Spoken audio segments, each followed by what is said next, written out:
Good morning. Greetings from Oran, Algeria. I've been here for a Mediterranean and North African energy conference this week. I wanted to talk a little bit today about the plans of the European Union to produce in Europe, but also especially to import hydrogen, eventually green hydrogen. That's hydrogen made from renewables. And in the interim, to bring in what's called gray hydrogen. That's hydrogen that's made by taking the carbon molecule off of natural gas, storing the carbon dioxide that's produced, and taking the hydrogen and burning that instead of natural gas.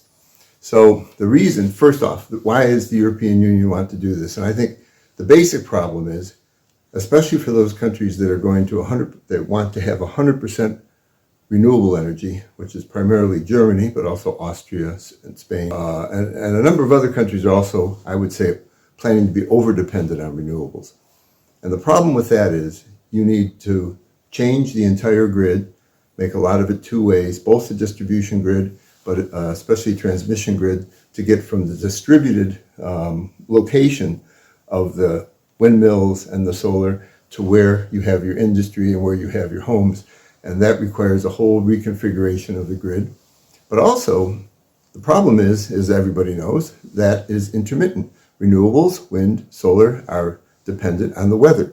They're not always running, or very seldom actually running at 100% of their output. And also, there's sometimes when there's no wind or no sun at all. In Germany, they call that Dunkelflaute.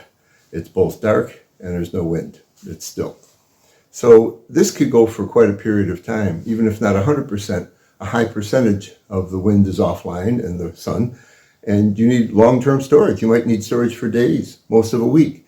And the problem is, after 25 or 30 years of intense research, the big solution, which is supposed to be batteries, sure, the price of batteries have been going down and more are being installed, but they're only good for 30 or 40 minutes at best. And in the end, the integration is fairly expensive. So what do? Well, in Germany, they were so, I would say, extremist as to shut off their nuclear plants, which produce zero carbon and which were paid for. They shut off the last of them during the energy crisis that Mr. Putin had engineered by cutting off the natural gas, the cheap natural gas he was sending to Germany and to Europe through his Nord Stream pipeline. And so you would think the Germans wouldn't close the nuclear plants in that condition, but they did. And that was done because the minister in Germany for energy and environment, but also the foreign minister, are Greens in the present cabinet, in the present government. And they insisted on this. And Mr. Schultz went along, otherwise he doesn't have a coalition. So I think what's happened is even the Green Minister of Energy and Environment in Germany, but also people in the EU and other countries, who are following this plan that they've promised for so long of this over-dependence or complete dependence on renewables, have realized that there simply is not a generalizable, universal grid-scale storage technology out there that can be used everywhere. Actually, in the world, for what is actually installed, 92% of everything in the world, and also in the United States, is pumped hydro. That means, during the day when there's a lot of sun, more sun, or maybe on a windy day, the extra electricity that's not put into the grid is used to pump water uphill, up a mountain, and it has to be stored. And then at night, or when there's not enough wind or sun, it's run back down through turbines like hydroelectric. So it's called pumped hydro. Of course, there's significant losses in that round trip. But in any case, if there were mountains everywhere, maybe that would be a solution, but there aren't. From Paris to Moscow, across Europe, it gets to be what the military people call the Great Northern Plain. So it's just not practical. So the problem is European Union is now getting to the point where they have a lot of renewables installed. Some countries have their nuclear offline. Spain plans to take all their nuclear offline.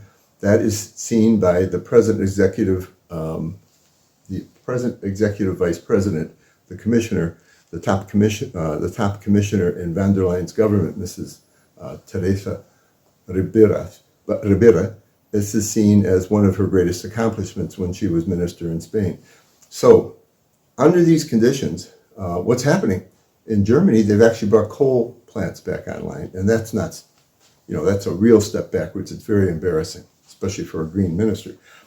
So what the solution is actually what I've been saying in Europe for 12, 13 years, is that natural gas will become more important, not less important, as the amount of renewables, as the renewable dependence increases. Because there is no grid-scale storage technology that's universal, generalizable, you will need natural gas. Because natural gas, it's run through a turbine, right? So the turbine, like in a jet engine, can be ramped up and down pretty fast. So as the renewables go down, this can come up and counterbalance the wind and the sun, okay? The variable wind and sun. And so it's a natural solution. But of course, it's not zero carbon. It's much less carbon than burning coal, and much less air pollution, respiratory problems, deaths from that sort of thing than burning coal. But it's still a hydrocarbon. It still makes CO2. And of course, this is embarrassing. So in Germany, for example, Mr. Habeck, Robert Habeck, who's the from the Green Party, leader of the Green Party, who's the environmental and energy minister, both, and the vice chair, the vice chancellor of the country. You have this scenario, which seems strange. After closing the nuclear plants and in preference bringing on coal plants, he has gotten sort of an emergency okay to install 25 gigawatts of natural gas turbine generation capacity. And I've heard it said that he may want to go to 35 or 39 gigawatts. Each gigawatt is roughly the output of a nuclear power plant, okay, or of a large coal plant. So this is huge. And here you have a green minister installing this. And the reason is because if they want to put in 100% renewables, he wants a tremendous increase in the amount of windmills, for example. He wants to cover 2% of the entire landmass of Germany in order to meet the green goals for 100% renewable generation. But that means you need a tremendous amount of backup on days when the wind doesn't blow, and that's going to be natural gas. So this is embarrassing, obviously, for the Greens. And it's a similar project for Europe as a whole. I'm giving you the German example, where it's more acute. So they've come up with this idea that, well, it's gas. You know what? We can use all this infrastructure, and instead of feeding in natural gas, we'll feed in hydrogen gas. Hey, perfect. And it'll take us maybe 10 years to develop this economy, but when we do develop this hydrogen, we can feed it into the network and so forth. Now, since this was proposed as a physicist and one who's done cryogenic work, who's worked with hydrogen and other gases, I thought this was rather uninformed, you might say, technically scientifically uninformed. When you put hydrogen in normal pipelines, it embrittles the steel and reduces the amount of time it lasts. Furthermore, to transmit the exact the same amount of energy as you were transmitting before with natural gas, you have to transmit hydrogen at a much higher pressure. At a much higher pressure, just because of the fact it's a lighter molecule. So you won't be able to transport as much for as long.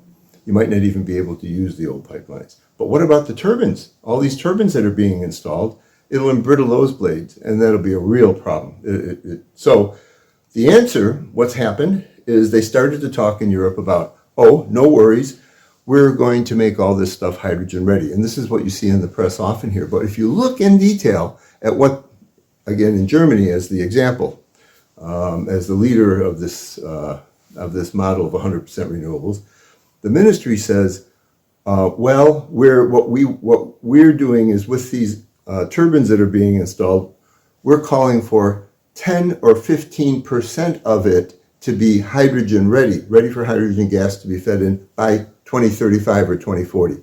So what, 80, 90, 85% of all this installed technology, they're saying, these turbines won't be hydrogen ready, won't be able to be used with any significant amount of hydrogen. So that's one side, and I think there's big problems there, and industry knows this.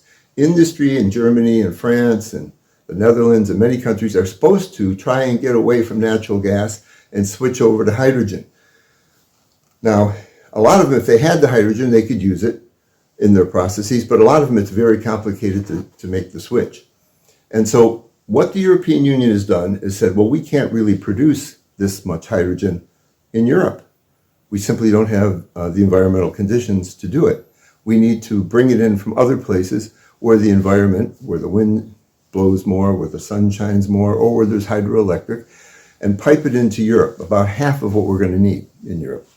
So 5 big pipeline projects are planned, and a number of companies are out there with European subsidies of various kinds going around signing MOUs, memorandums of understanding.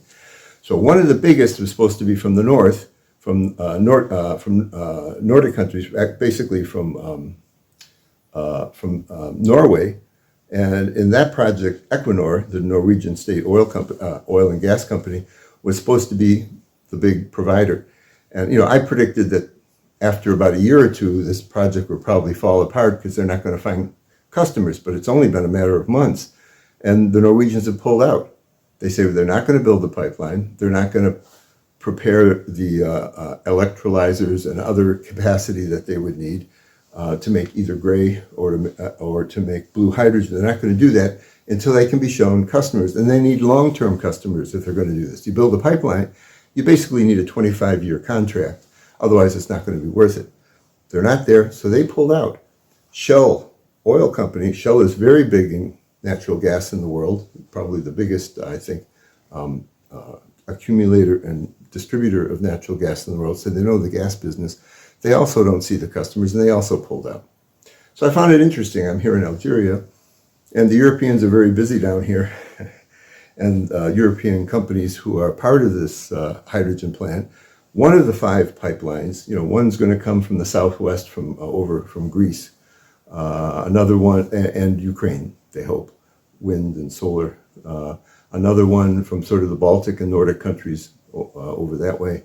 Another one, another one from the North Sea. The one I talked about, the Nordic one I talked about, that would come from Norway region. But another one is to come across the Mediterranean from North Africa, and specifically from Algeria. And Algeria, of course, has had many years in the gas industry. The first LNG terminal was built here back in, I think it was 56, something like that, in the 1950s. So they really know the gas sector. And what I discovered here, I won't talk in detail about the discussions we had here, but I was quite impressed.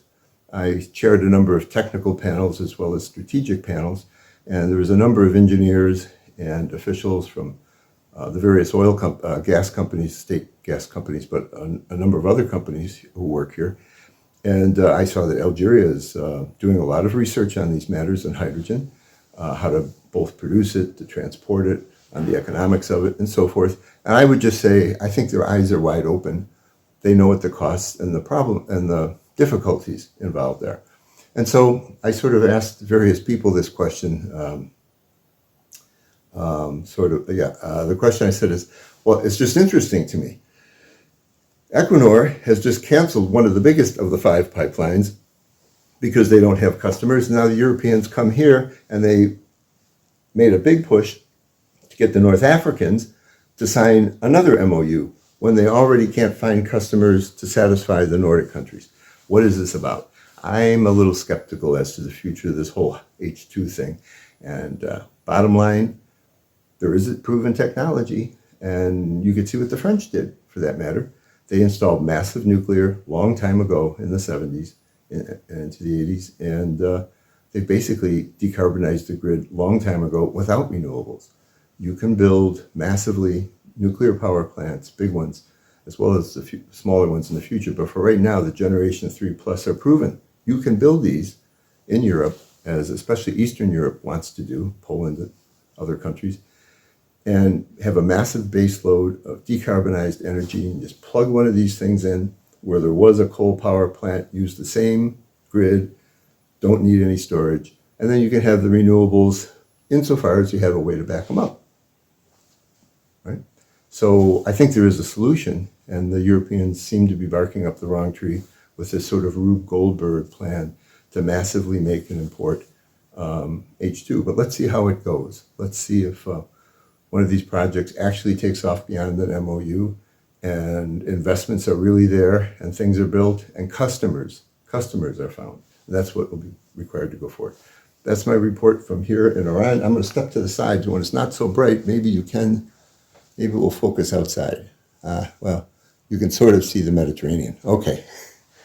Bye from Oran.